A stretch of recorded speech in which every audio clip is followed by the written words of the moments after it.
Okay, cool. So, I've got a list of questions to get started then, and we'll just see where we get to. So, yeah, easy to start question. Just give us a potted history of your career so far. So, I've got a list of questions to get started then, and we'll just see where we get to. So, yeah, easy to start question. Just give us a potted history of your career so far. Really, right at the beginning, like what was the very first job you had, like paper rounds point? well, yeah. I don't know if are we calling it a career. It's funny how people call it a career because it seems to give it some kind of continuity it doesn't have. But yeah, if we go all the way back to the beginning, my dad was a mechanic, and he's a mechanical engineer, so he ran his own business, and I used to kind of help out doing menial things like sorting. So we actually did this, sorting nuts and bolts into different containers. And then because he was a big fan of this kind of work ethic, really, he didn't go to university. I did a series of probably well-intentioned, but ultimately incredibly pointless work experience things. I worked in a post office for a little bit. Then I worked in McDonald's for a little bit. I worked in a concrete works for a little bit, and then I went to university and discovered that education doesn't get you a job. So I worked as a bartender for a little bit, and then I eventually found my way into a psychology lecturer job in Somerset, did that for 5 years, went from there to a startup called De Morgan Communications, went from a startup to Siemens, was it Siemens Communications? It was. And then from there to the BBC, and then from BBC to BP, and BP to PA Consulting to Deloitte, and now I run my own thing. So yeah, that's my potted history. If you could rank the most pointless jobs to least pointless jobs, what would be your top most pointless and your bottom and your least pointless? I don't know. I'm going to be a nightmare to ask these questions because I think these are kind of like big questions. What I found is there's elements of pointlessness in every job, but also a point. And what I eventually realized, this is a kind of old sandcastles metaphor, is that all jobs are kind of pointless, but you're spending time with people and the real value is there. It's like if you go to the beach and you're like, come on, this sandcastle has to be bigger. We've got objectives to meet. You're about running behind. Get some more shells. Then you've kind of completely missed the whole point. You're just building an experience on the beach. You're not actually building a sandcastle. And so you go into various roles where you're doing stuff which seems terribly important at the time, and you subsequently realize was just kind of a sandcastle, and you were an idiot because you weren't actually focused on having a good time while you were doing it. So I Mm. think most jobs end up being like that, to be honest. I don't know. I mean, the concrete works one Yeah. seems pretty purposeful, right? You were making concrete. Well, let me talk to you about that. So that was in Wales, in Llangadog. It was Albion concrete, and I would cycle to work a couple of miles in the rain because it generally is raining in Wales. And we were patching concrete culverts. So they cast these massive concrete things, and then basically you have to mix up this concrete patching stuff, and then you wander around the yard, and if you see any holes or cracks in the concrete things, you just slap this stuff on, and so I mean, we spent large amounts of time, as I remember, sitting just like smoking rolled up cigarettes in these concrete culverts, basically hiding. And then there were other days when I remember practical jokes like they would stack these things like several meters high. And I was a young man at the time. I remember it was summer. I was carrying a bucket full of water and I was leaping from one concrete culvert to another. These are like sort of, I don't know, 3-story buildings so that I could lob this bucket of water over somebody who is like, and so, I mean, yeah, was it point full? I guess, yeah. I mean, it's tangible. There was Mm. concrete involved, but I don't know how much value I added to it. How old were you when you were doing that? I guess I would have been, I don't know, 19, that sort of age. Yeah. Yeah. Who was the worst boss you ever had? You can't name any recent names. I remember stories of just the ridiculous things that bosses did. Oh my God, I've had some terrible bosses. I had a boss, a man. God, how am I going to tell this story without incriminating myself or the organization? It was back in the day in a telecommunications context, and they had a big training team of customer trainers. And these were, I don't think there was a single man among them, but there were like 20 women who would go out and train people on the phones that they just bought, right? And he used to refer to them as skirt. And he was the HR. director, and people referred to him. His nickname was the Slug because he'd leave this kind of slimy trail wherever he went, and that was the person who ultimately I kind of reported into. It was like one of those awful, what's that film about marketing back in the day? I remember those days when, Mad Men. yeah, Mad Men. It was just so many, looking back on it, you just think, oh, that was dreadful. But then more recently, I had a boss, and this just, I was talking to somebody about this, and they joined, and we thought, oh, this is going to be great. New boss, breath of fresh air. And they said, one of the things I'm really keen on is feedback. I like to get feedback from my team. And we were like, oh, this person's ticking all the boxes. This is fantastic. And so we've been working together for 6 months, and I'd just like to get some feedback from you as my team on how I could improve and what I could do differently. So this kind of spreadsheet went around, and all this feedback was collated. And then there was a meeting, and we attended this meeting, a team meeting, and all of our feedback was up on the screen. And we were like, oh, wow, this is like radical transparency. And we sat in a semicircle. I still remember the feeling. And she started going through the feedback line by line. She was like, this I agree with. I can see that. And then she said, but this one, I don't agree with that at all. I'm quite offended by that. Who said that? Oh my God, this is catastrophic. It was like, emergency. And we all sat like children silently for a bit until somebody with, I remember who it was, had the temerity to say, well, I mean, that technically that was me, but perhaps I should try and explain. And it was like, oh, wow, big lesson was learned that day. So that was Yeah, that. horrendous. Did the person survive much longer? The person who gave the feedback, but they still. I think so. I think so. I've seen one of the interesting things is I've seen really bad bosses persevere and even move up in organizations. And that should tell you something interesting about bosses, which is that, there's more to moving up. I'm not going to say success because I'm not sure it's success. There's more to moving up than just, being good in the way that you build and relate to your team. There's a lot more obviously to it. What were the bosses like at the concrete works? I don't know why I'm obsessed by this idea, but I just think Yeah. it's just an interesting environment to be in, I guess. I think they're pretty hands off. I think we were just sort of left to get on with things, which I liked. By and large, I guess we did do the job. But I think in Wales, have you ever been to Wales? Yeah, a little bit. Yeah, it's like the land before time. You wouldn't be surprised to see the occasional kind of dinosaur roaming around. It's a completely different pace of life. Yeah, yeah. Nobody is hurried about anything. It has this kind of slightly medieval kind of vibe to it. Mm. So it was just like that. And I remember during that time when I was working at the concrete works, life fell into a certain rhythm, which is basically all the money that you'd earned, you take to the pub on a Friday and a Saturday night, and you'd sit on these. I remember sitting on these stools in a pub where there were only like 5 people, and it was the same 5 people every weekend. And you would drink your way through your earnings, and then you'd get blackout drunk, stagger out of the pub. And I remember trying to cycle back home and crashing off the bike and just being face down in the pitch darkness, having to feel around on the road for the bike. So I mean, it was, yeah, that was what it was like. Simpler times. Simpler times. But yeah, also there was a realization that people live out their entire lives like that, you know.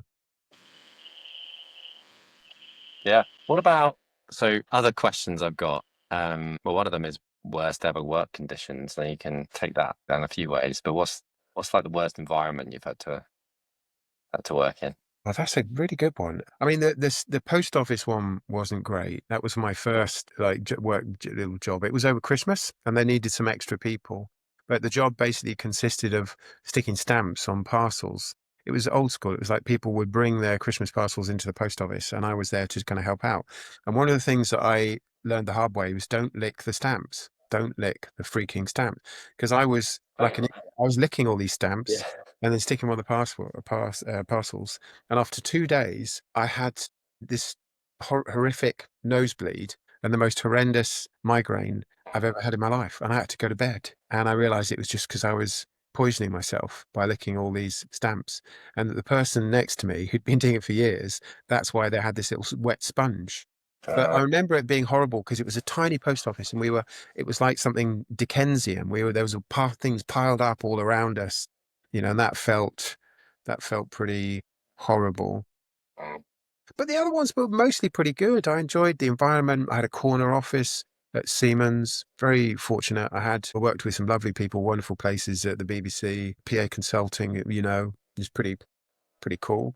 So I don't think the environments were dreadful. Was BBC your favorite environment, would you say? Just for the creative mix of people, I guess? I'm not sure it was actually. Mm. I think there was an interesting mix of people, but you were really looked down on as a learning and development person. I learned a lot from people during that time, though.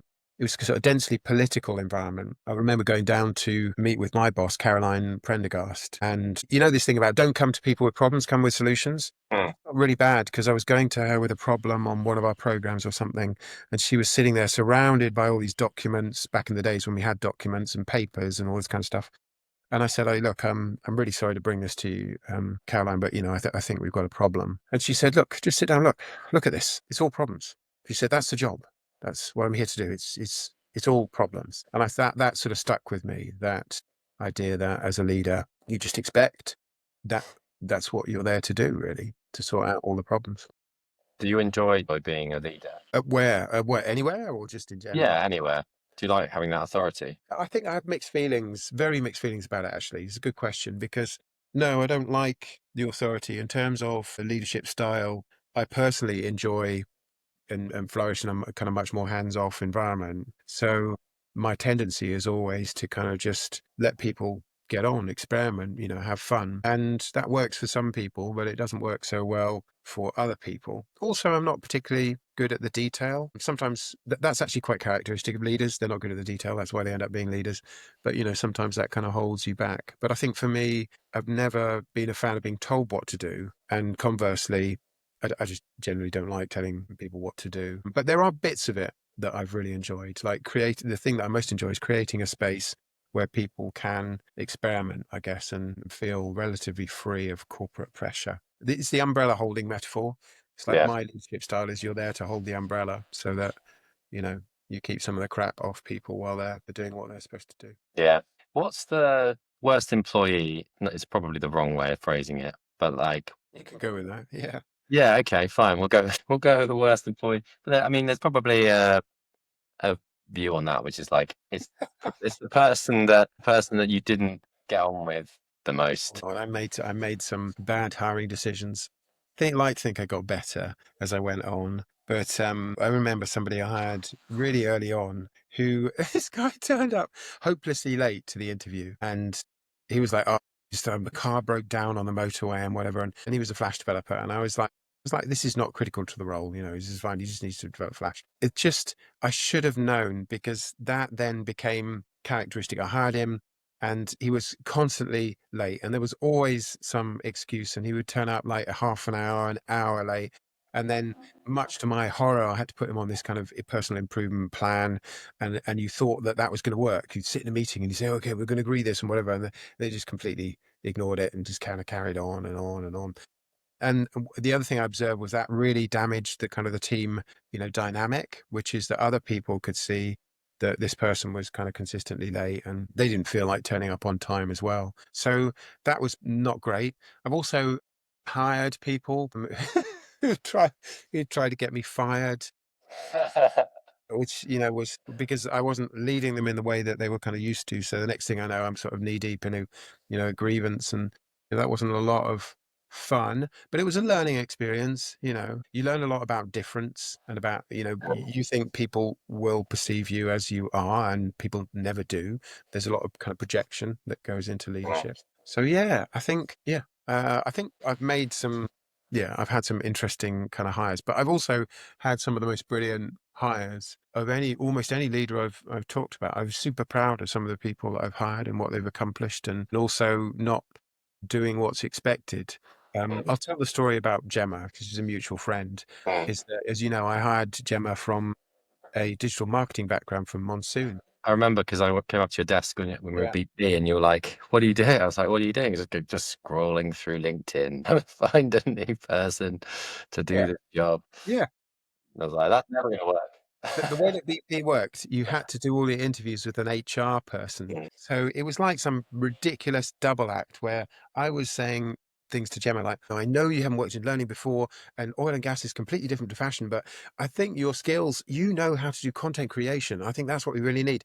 and the HR person was just consistently sort of shaking their head and being like, she said to, saying to Gemma, "You won't find much fashion here. You know, you really have to tone it down. You know, I don't think you'll find it's the kind of people." And it was like, are you trying to help me? Or are you trying to, what are you trying to do here? But despite all of that negativity, somehow Gemma joined and just did extraordinary work, and the rest is history. Yeah, the wind of positivity flowed through. Yeah. It was like an unstoppable force. I was reflecting on the interview we did that time where the guy showed us a video of him snorting cocaine. Do I you love remember that. that? That's such a great story. Yeah, I love that yeah. story, and I remember our conversation afterwards because we that was at PA, and we were trying to hire somebody who would do like digital development stuff, and he'd been like a film producer, and I'd got to the point where I was like, I don't believe anything you say. I need to actually see some stuff, otherwise you had too many people who say, "Oh yeah, do this and Photoshop and blah blah," and then you see their work and it's unbelievably poor. So he was portfolio at the ready, showing us this film, that film from his hard drive, and I was like, what's that? What's that film over there? And he was like, "Oh yeah, I did that a while back." It's like we were pretending to be rock stars. And so I remember it distinctly. He played this movie in which he was the rock star. And yeah, he was snorting drugs off a table. Afterwards, I said, turned to you and said, You know, what do you think?" And you were like, "Yeah, we should hire him." And I was like, "There's no way." It's like, he showed us himself snorting. And you're like, "Well, it could have been something else." And I was like, "What else would you not?" I'm like, Oh, I remember that conversation, and what you said was, "What do you think?" And I said, "Well, what was?" Maybe your question was like, How did it feel?" And I said, "It felt a little bit sad." yes, yes, yes, yeah. Like he was, there was a There is the desperation. there is the tendency to hire people that you feel sorry for, Mm, um, or that you just connect with, I guess. But really, you just want to not. You don't want to hire safe people equally. I think so. In a sense, it was okay to have the discussion, but you want to hire adventurous people, but also people who can get stuff done. I think Barack Obama said that. You know, those are the most valuable people, the people who actually, do stuff. I think that's something that always impressed me about you. You get stuff done. So yeah. yeah, yeah. Well, who knows? In another life, we would have hired that guy, and then probably Yeah. would have been fired. Yeah. Yeah. So yeah, tell me about, because this is a relevant to our industry, I suppose, whatever that might be. Now, can you remember the worst ever training course you took? Yeah, possibly. I don't know if you worked on this project. I mean, I've taken so many bad ones, but one that really stands out for me is the induction for HS2. So I worked on that while I was at PA Consulting. I don't know, can't even remember what we were doing for them. But as a contractor, everybody had to go through this 2-day induction process. And I was like, "Ooh, I love inductions because it's always interesting to see somebody else's work." And it was absolutely the worst. It was like literally scripted word from word. A person basically rocked up on day one and said, "I'm not the person who's supposed to be delivering this." So it didn't care, obviously, explicitly didn't care. Proceeded to read from a script, not even well, and then like back to the teaching days, used to they every so often they would wheel in a TV. They literally wheeled in like a TV and then pushed. I remember the feeling of sitting there in that agonizing silence with like another six people as they Mm. pushed the VHS cassette into the machine, watched it pop down, and then some tired thing about health and safety just kind of played on the screen. Dreadful. Just 2 days of that felt like torture. So that Mm. wasn't great. Yeah, I think the PA one was pretty poor, to be fair. What was the I missed the Yeah, third day of that, but yeah, yeah, yeah. because we ended up in Swindon, didn't we? Not Swindon. It's We ended up Swinton, in Swinton. Manchester, yeah. I don't know. Yeah, I don't know if this is about, but yeah, Manchester. And we rocked up at that meeting with uh, Paul. Is it? Here's Paul. a funny story, before you go any further. Yeah, go on. Paul absolutely loved Paul working with Swinton, never expected to see him again. I am working with Paul now. All He's right. gone on to do absolutely extraordinary things. He's HR director at a healthcare group, and we work together on an induction program and working together on a leadership program.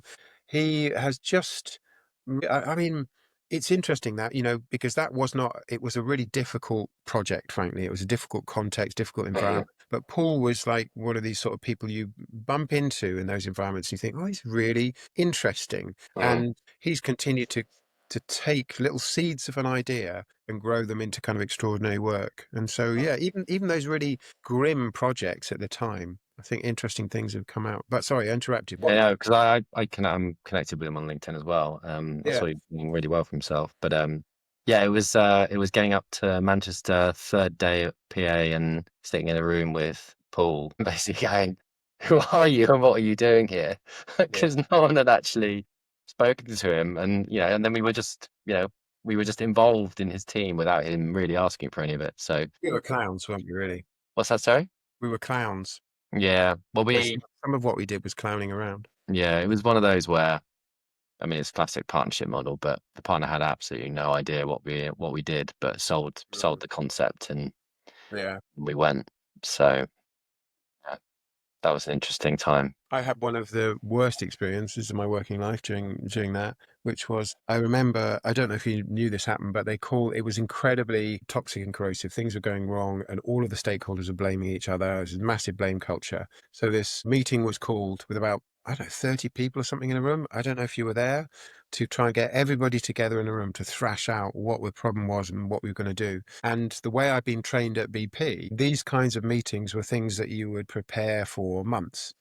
You literally go to each individual, understand what their concerns were, prepare a deck, revise the deck, blah, blah, blah. And I was standing outside of this enormous meeting room as all these people filed in for a 3-hour meeting, and I'd been invited along. And I was getting a coffee at the coffee machine. And somebody, I don't know who it was, sidled up to me and said, "Yeah, what are your feelings about this meeting?" I said, "I'm really interested. I really want to be great, as an observer to see what the dynamics are and what we can do to help."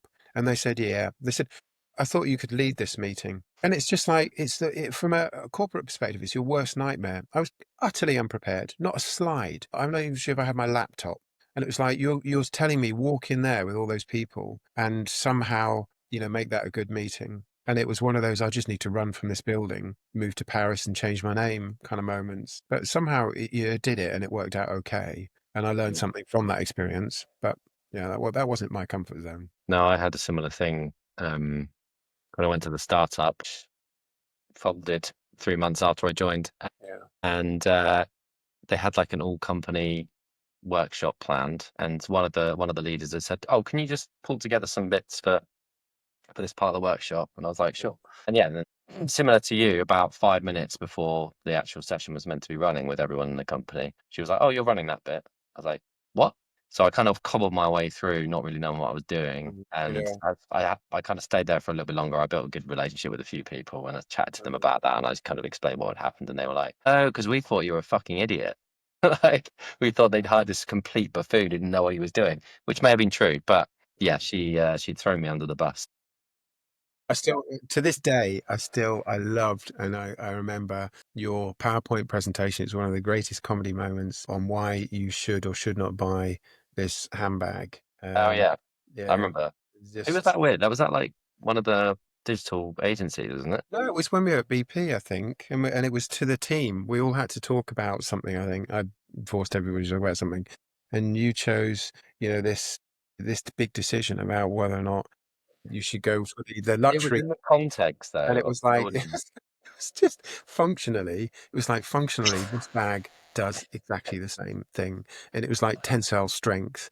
And in terms of the color matching, this is the hue of this bag, this is the hue of that bag. So really, it was this kind of quite compelling, but completely misguided argument as to why you shouldn't buy your significant other a branded item.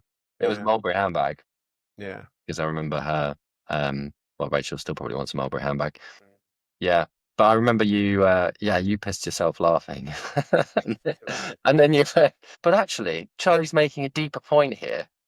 What's what's that actually making? You were yeah. Yeah. The I suppose the deeper point was it's not about function; it's about brand. The brand of Mulberry carries the weight of value rather than the I do functionality. honestly, I do think there's a deeper point there, and I end up on TikTok, ranting about this stuff. But I think it's partly about patriarchy, which is that as a man, it's more about function than form. That's part of what it means. It's more about what you can do. People say, "What do you do?" Literally, when they meet you, what do you do? What's your job?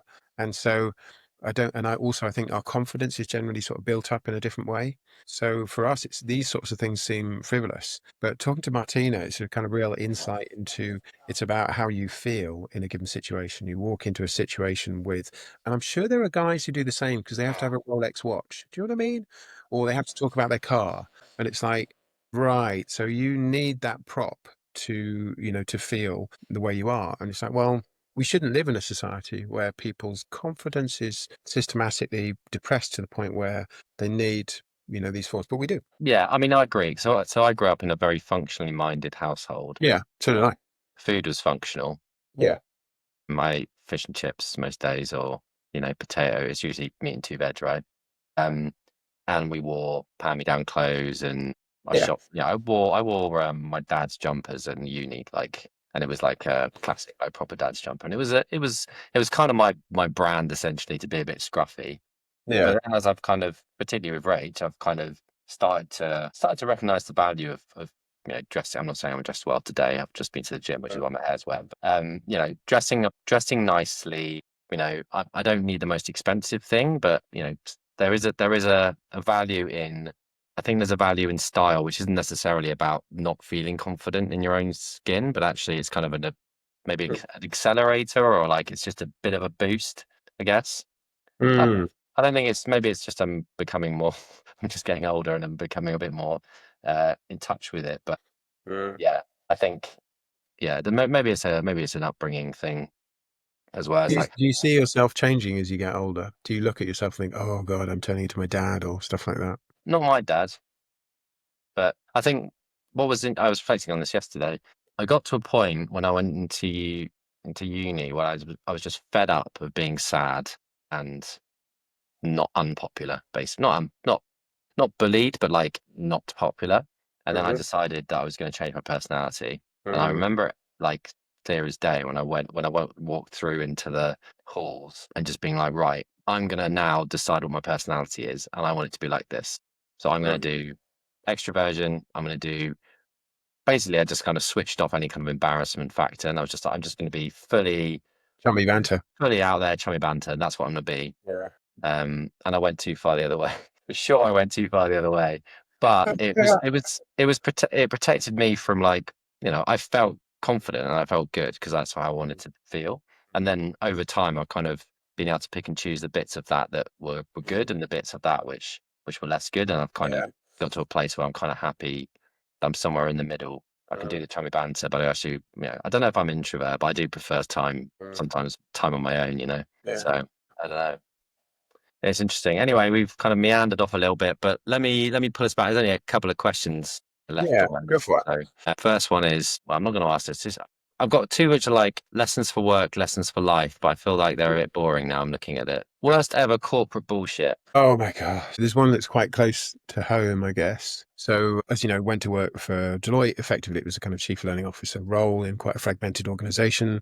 Was hired essentially by Sharon. Love Sharon. Love working for Sharon. She's great. But the reality was, generally in these big jobs, this is something people don't know. There is something pretty ugly to have to do. And so when you take on a big job, it's kind of sold to you, but you should prepare yourself for the fact that you're going to have to do something pretty tough. And it was, as you know, the day before the pandemic, I joined. So basically, the whole job there was remote. And essentially, somebody had made a commitment to the partners to reduce the size of the training team by something approaching two-thirds. There's a big training team, there's 80 something people. And so a couple of months in, it became crystal clear to me that that was the job that needed to be done. And I think it was more, I don't think I was a good person for that. And I mean, it was challenging. And so my attitude was, oh, put on your big boy pants. You're just going to have to do it. That's goes with the job. But doing it during the pandemic when I hadn't met people. So it was like some ridiculous movie where you've got, this virtual boss, calling you up to tell you, hi, and you're going to be at risk. And so now not only are you worried about losing your house, literally dying of this disease and the future, but now you've got to fight for your job as well. I just think I did the best that I could given sort of my shortcomings. It was just horrendous. And everybody reacted differently. I think I realized that some people, you become the bad guy, you become the evil person in people's minds, and that's how they will remember you. And there's nothing that you can do to kind of prevent that. Yeah. So yeah, I mean, that's a defense, mate. I've had a bit of that in the yeah, past. It's a defense mechanism, essentially, isn't it? But it's a shame because I'm a people pleaser. I want everyone to be happy all the time. But sometimes you just have to make decisions that nobody's going to like. yeah. I think you have to. Well, part of the problem is that people who do that regularly or have to do that for a living, they start to become dispassionate about it. And I think you have to continue somehow to kind of care about people through that process. Otherwise, you say it is what it is, and just do it mechanistically, and it's just all numbers. Then I don't know. I don't think that does good things to you as a person, but I also don't think it's the right way to treat people. So on the one hand, to care about them and make them redundant is a tough line to walk. Yeah, good stuff. All right. Any pluggables to plug? Pluggables? Pluggables. I don't know, really. I think I do a fair amount of plugging really effectively in a sort of soft sell type of way. What are you expecting me to plug, like book or stuff Whatever like you that? want. I don't know. Yeah, I mean, people can find me and my views on LinkedIn. I almost kind of discourage people from hunting me down on TikTok because that's just me ranting about whatever comes into my head before I've had my morning coffee.